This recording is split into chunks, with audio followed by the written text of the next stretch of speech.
Hello, I'm Antonio Mora. This is the News and News.com Day in Brief. Today's top stories in 4 minutes. It's Wednesday, December 11th at about 7 p.m. The term breaking news is constantly overused by news organizations. Not today. Story after story broke, and many of them were important enough to be our lead story on a normal day. First among equals in the U.S. was a federal judge in New York sentencing President Trump's former lawyer Michael Cohen to 3 years in prison for what the judge called a veritable smorgasbord of criminal conduct.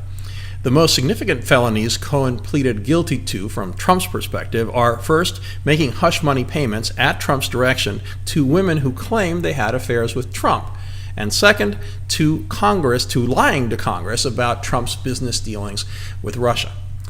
Time and again, Cohen said, I felt it was my duty to cover up his dirty deeds. Further saying his blind loyalty to Trump led him to choose darkness over light.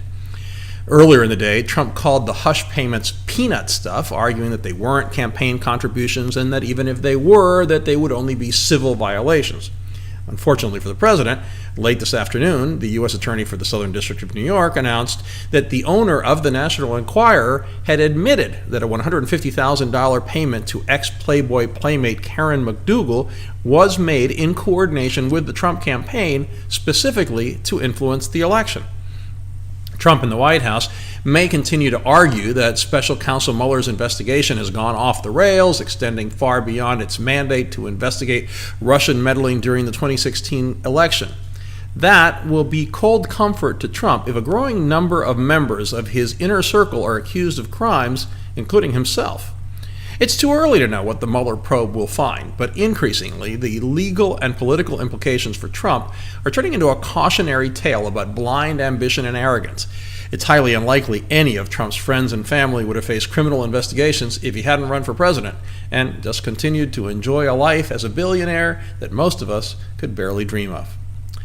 Another of today's huge stories is that UK Prime Minister Theresa May has survived a challenge to her leadership of the Conservative Party. That means she holds on to power for at least another year, but as the political director of the BBC put it, hers is a story of survival, not success. May's credibility is weakened, and her deal for Britain to exit the European Union is going nowhere. The uncertainty over Brexit isn't just important to the UK and EU, it has serious impacts around the world. A manhunt is still on in France and Germany for the suspect in the attack in Strasbourg on one of Europe's most famous Christmas markets. His shooting spree killed 2 people, left 1 brain dead, and seriously injured 11 others. Yesterday, I mentioned the incredible challenge French authorities face with some 25,000 people deemed as national security threats. But today, we learned the Strasbourg suspect has a very long rap sheet, including convictions in France, Switzerland, and Germany. The U.S. may have a problem with over-incarcerating, but this is clearly a case of under-incarcerating. If, as the Paris prosecutor claimed, the suspect has been convicted 27 times and was considered a national security threat, how in the world could he run free? Also today, the Russian government claimed, without providing any evidence, that Maria Butina, the accused spy, has been tortured in U.S. custody. A foreign ministry spokeswoman said Butina has been subjected to a medieval inquisition, something the Russians certainly know something about, given their history at the Lubyanka prison.